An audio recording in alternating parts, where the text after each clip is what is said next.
Hello and welcome, I'm Darren, and today we're going to talk a little bit about the news, the hardware news. Now, I'm going to start by saying that obviously I'm not an expert and I have absolutely zero inside information, so I need to make that completely clear. But what I do is, whilst I'm at work during the day, is basically listen to the channels, listen to what's going on. Obviously, I listen to a lot of hardware stuff. And basically I'm going to regurgitate it and discuss my thoughts on it, hear what your thoughts are on it if you want to give me some feedback in the comments. And that's about it. So the first off, which is probably the funniest one, this is going to be quite heavy AMD content, and the first one is probably the not so good. So there's good and there's bad. We're going to start with the bad. So the bad is the hardware unbox video. Now, I don't know if anyone's watched the hardware unbox video. If you haven't, go and watch it, because basically that starts with Steve standing, and when Steve is standing, it appears it's a new thing. Steve standing is an angry Steve, and it would appear that he's been basically told by AMD that between him and his other reviewers, content creators, benchmarkers, have been told that their results aren't the same as AMD's because effectively they have a skill issue. And I found that pretty funny. I don't think he did, but I thought it was hilarious. So I'm not quite sure what AMD are doing there. I'm going to be completely honest. I think they should just take the L and move on as quickly as possible, because it seems like they are in jeopardy of starting some sort of war between themselves and the reviewers, which can only ever go one way, and it won't go well for them. Or certainly I don't think it can do, because at the end of the day, from what I've seen, certainly from this CPU launch, is if I was in a situation where I had to take any type of information from AMD themselves on purchasing a product, going by their own graphs and their own statements, I wouldn't believe a fucking thing. And it would appear that they give good reason for you not to trust anything they say, by the statement that they gave to Steve and what he went through and read out, which basically showed maybe that they don't even know themselves the performance that they stated of the new CPUs. Because throughout their statement, it changes vastly from 5% uplift to a 9% uplift to a somewhere between 5 and 8% uplift to a marginal, or if not anything, which I believe came after they were, I don't know. I think at some point they then said that they'd manipulated the Intel CPUs, which they obviously gave a performance gain against, to a power budget that is not something that Intel or even the motherboard manufacturers recommend. So basically they just nerfed the fuck out of the Intel CPUs and then said, here, look, our CPUs are better. Pretty, like, don't do that. Like, that isn't good. I mean, to be fair, I don't think that, I'm not sure it's a good look if they, I think realistically, if AMD want to show a performance gain, I think they should just do it against their own stuff. I don't think that they should really take the competition into the equation. I've not noticed so much about what NVIDIA and AMD do with their GPUs at launch. I'm not sure if they put their competitors into the graphs. I kind of hope that they just go with their own product from the previous generation. I don't think it's a particularly good look. And if you get it wrong, holy shit, you make yourself look like, you know, mistakes get made in benchmarks and it's very easy to do. If you get it wrong in a statement when you're trying to sell a product versus a competitor's product, and you get that information wrong, you are setting yourself up for a serious fall. So I don't think that's a good move, and I don't think that they should take on the likes of Hardware Unboxed. I don't know if Gamers Nexus are obviously gonna maybe give, I'm not sure if they've been given the same information and if they'll give a reaction. I saw obviously Jay's 2 cents might have been dragged into it as well, so who knows. But I think at the end of the day, whatever the figures that AMD released seem to be a little bit wild off the mark, and I think they should just take it. It is what it is. I mean, to be fair, it's no different. It doesn't seem like this launch is much different to what the Intel 13th to 14th gen was. There's just hardly anything in it. It is a bit disappointing, and it's probably not great for AMD's sales at the moment. Now, if they would have had some CPUs that would have been, had that productivity gain, but also had a gaming performance gain, which took them anywhere near the 7800X3D, it might have been something that I would have been interested in myself. And maybe something that I would have looked at replacing my 13700K with. But as it is, it seemed like a pretty flat launch to me. I'm not overly interested, so I will be keeping an eye out for the X3D CPUs. Hopefully they won't be too long away, but I mean, they might be next year. But then obviously if these CPUs aren't selling well, maybe that will bring the X3D chips forward. Hopefully they're decent, because the 7800X3D in this system is a really good CPU. So unfortunately, the non-3D variants seem a little bit meh. So now next is, which is more interesting. This is the interesting part, and this could be big for AMD, and it depends how they do it. Again, this is from a video that I was listening to this morning by Moore's Law is Dead.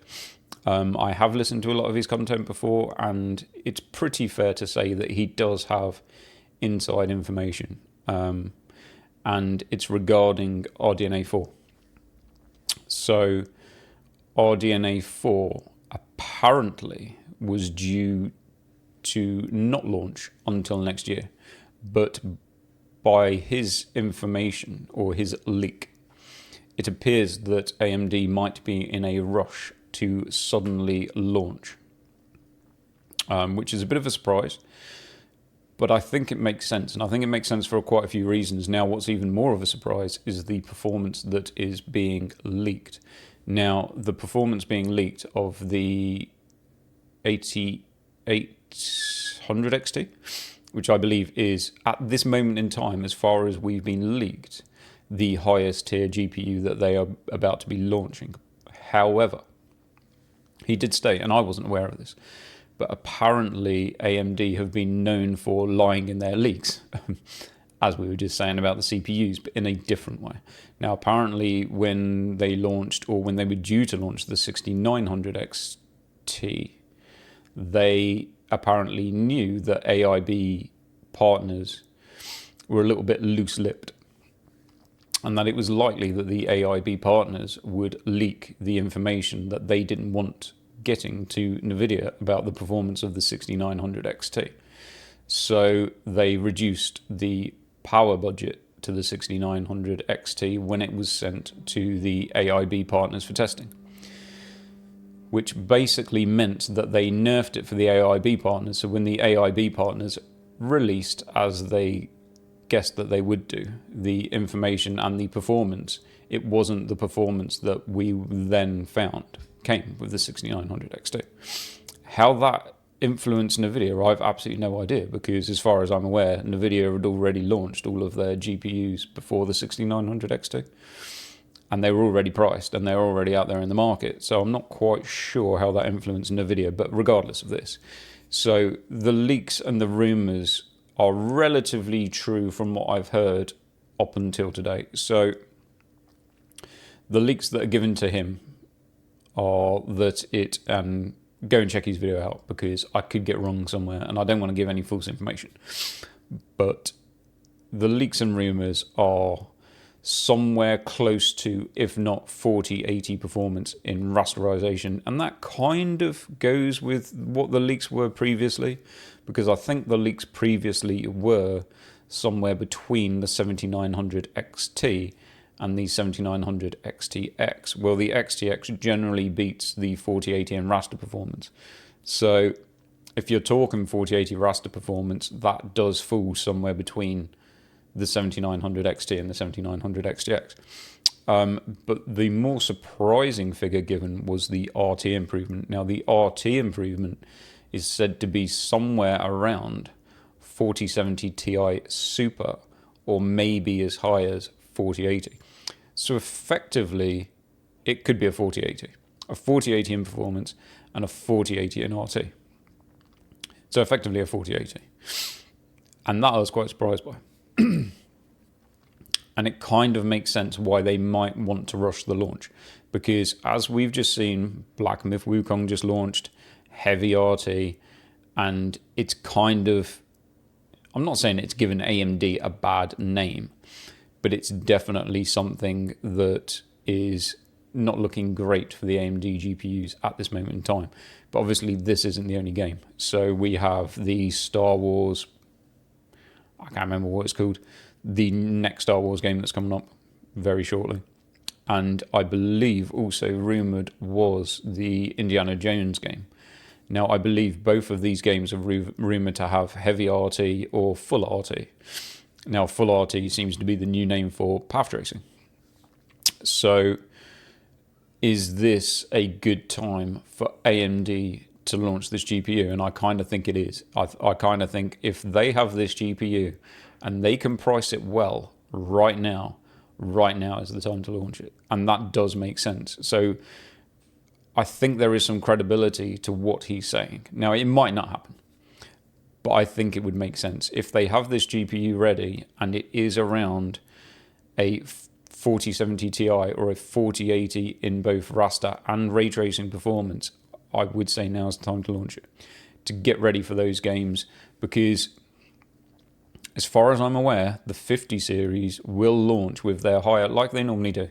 So it is going to launch, if it does launch before Christmas, it will only be the higher end. So if you think probably the competition for what this GPU could be is probably going to be the 5070, because I would imagine that the 5070 will be somewhere around 4080 performance. So do AMD get the jump on NVIDIA and get this out now before NVIDIA can launch a 5070? Because the other thing that was mentioned, which is pretty good, is that it will be somewhere between 4070 Ti and 4080 in both raster and ray tracing, but also somewhere between 200 and 250 watts, which is a huge deal. And it kind of makes me think, have they just made the 7900 XTX redundant? Because this will be the most short-lived GPU I've had. I mean, it's rumored to have 16 gigabytes of VRAM, which I don't have a problem with 16 gigabytes of VRAM, but AMD GPUs do tend to use a bit more of a VRAM budget at 4K. Now, if it's designed purely for to make use of its ray tracing, 4K will probably be a push for it anyway, because for 4080 in these new path tracing games, 4K will be a push if you want to push the RT level that high. So it might be more catered towards 1440p ray tracing. And that's fine, that makes sense, because it's also rumoured, he gave up different prices, and who knows what will happen when it launches. 500 was mentioned, 599 was mentioned. Now, again, the power budget and the price probably goes down to the reference card. Apparently they will be releasing a reference card. And you know that something like the Sapphire here is probably going to be an extra £100 or $100 minimum over what the reference card will be, and it will probably have a higher power budget. So effectively, I'm thinking it could end up, and who knows, but it might end up 700 in the UK. It might be more around 4080 power budget of in an AIB card. It might be more around the 280 watts to 300 watts, which is pretty much what the 4080 is, and it might be around the performance of the 4080, but for 700, maybe. And then you're kind of thinking, well, then that puts them into the 4070 Ti Super, same amount of VRAM. I'm not quite sure without checking quickly. I'm guessing that those are around 750 in the UK. So it might just slightly outperform a 4070 Ti. And it might be £50 cheaper. It might be more. But if we kind of go with that, and I'm thinking, is that still going to push the person that was going to buy a 4070 Ti Super? If it's £50 cheaper and a slightly little bit more performance, does that force their hands to AMD? And I don't know. That will be interesting to see, because I think if AMD are going to launch this GPU before the 5070, I think they need to do it very quick. And I think they need to, I'm not saying they have to go super cheap, but if they want to force a NVIDIA user away from NVIDIA, they're going to have to be quite aggressive with it, I think. Now, I think for like probably someone buying a pre-built or something like that, you could get a killer system. And I'm not saying that it's not going to be an awesome GPU.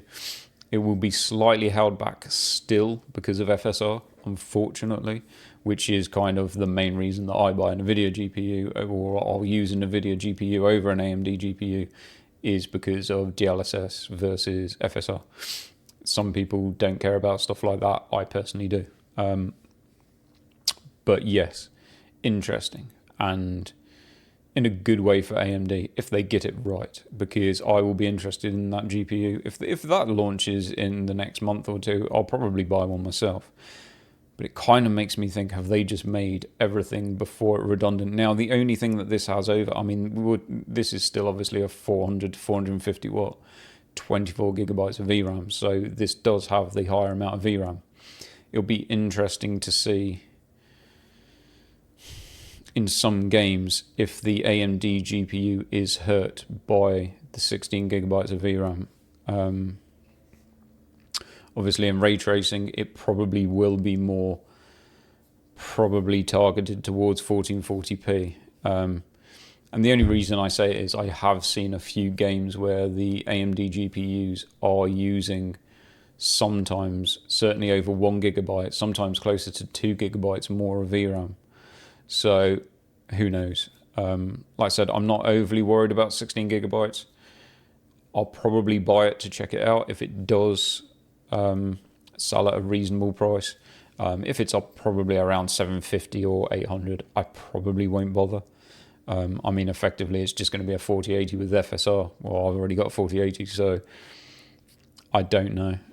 If it comes in cheap enough, I might buy it, and then I can just pass it on to one of the kids. So I'll see. But interesting. So effectively, there could be a win. There could be a win coming for AMD with that GPU, but they've also made a bit of a fail with the CPU. Probably not so much with the actual CPU itself, with the way they've handled it.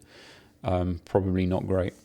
But I will leave those two subjects there, and probably on the last thing, because I knew this would happen. I absolutely knew it would happen. A couple of weeks ago, I kind of went off and won a bit about Moza. And I kind of said that I was a little bit disappointed, or a little bit wound up. I was a little bit pissed, basically, that they were launching quite a lot of, or they seemed to be launching quite a lot of products, and software wasn't really doing what I wanted, or certainly I wasn't getting the, what would be the word for it? They weren't really working very well with games, put it that way. I didn't have those presets available for the games. But I've seen a lot of news coming from Moza. There's been a few product. There's obviously some game convention going on or product convention going on. Something to do with, I'm not sure. Gamescom, is it? Is it something like that? And there's a lot of stuff getting showcased, like new releases that are due to come out. And Moza had some quite interesting stuff. Now, one was their pedals, their highest. I can't remember what they're called. CRP, is it? Something like that. So their highest level pedal set, which I've kind of thought were okay, but the reviews on them weren't amazing. Now they've apparently about to launch a V2, which at this moment in time they look good, and that's all we have. So we don't have any information on it, but what we do have is some information about a force feedback in the pedals. Like these is it Simicube? Or have I got that wrong? It might be Simicube. And obviously I think Simagic do like a haptic, but these appear to have like an actual kind of force feedback in the pedals. So that, if that's priced well, could be huge for Moza. So I'm quite excited about that. I'm excited about just having a better pedal set, to be honest. How expensive the force feedback is, I don't know. It'd probably only be something that I'd be interested in buying one of them just for the brake pedal to give you some of that ABS feedback. So that could be quite interesting. And I think they released there were some pictures of a new steering wheel. Oh, and a steering column, which was interesting. So there was a steering column for the truck wheel. I don't know if it was just for the truck wheel. I don't know how. It didn't really show much of how it would attach and what bases it would attach to. But obviously Moza do have a truck wheel, and this was a steering column with stalks, so windscreen wipers, indicators, so on and so forth, that apparently are fully working. And yeah, I thought, you know what, that's pretty cool.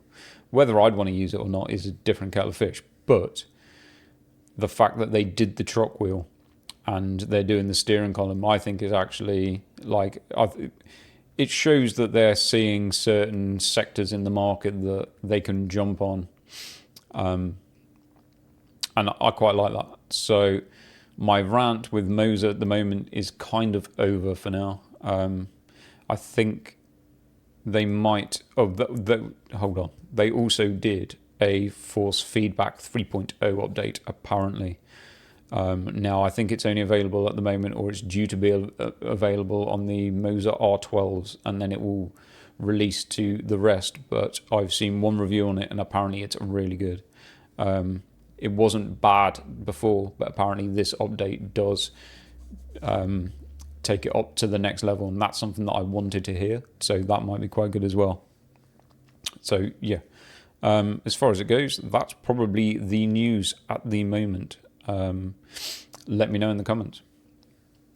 Let me know what you think about AMD's response to Steve, and let me know what you think, more importantly, about the possible 8800 XT launching soon, and how you feel about where you are with the AMD you maybe already own. Has it just made your 7900 XT or XTX redundant? Obviously, depending on the price, it's probably made definitely some of the lower tier NVIDIA GPUs redundant, if those people are obviously happy to put up with, maybe the FSR or something like that. Because the one thing is, and you will get this, obviously, if it matched a 4080 in both raster and RT, and then you had your FSR frame generation on top of it, it's going to outperform the 4080. Now, you could probably go the other way and say, well, with the 4080, you could probably drop a lower version of upscale and it will still look as good, because unfortunately in some of the games FSR doesn't particularly look that great. Even sometimes at 4K quality it doesn't look that great, but that's not always the case. In Black Myth Wukong at the moment I'm playing at quality. It's not that bad. It's not brilliant, but it's not bad. It's definitely playable, and it's not something that will bother me that much. So yeah, let me know how you feel about that, and I will leave it there. And if you liked, then give me a like, maybe think about subscribing, and I will catch you in the next one.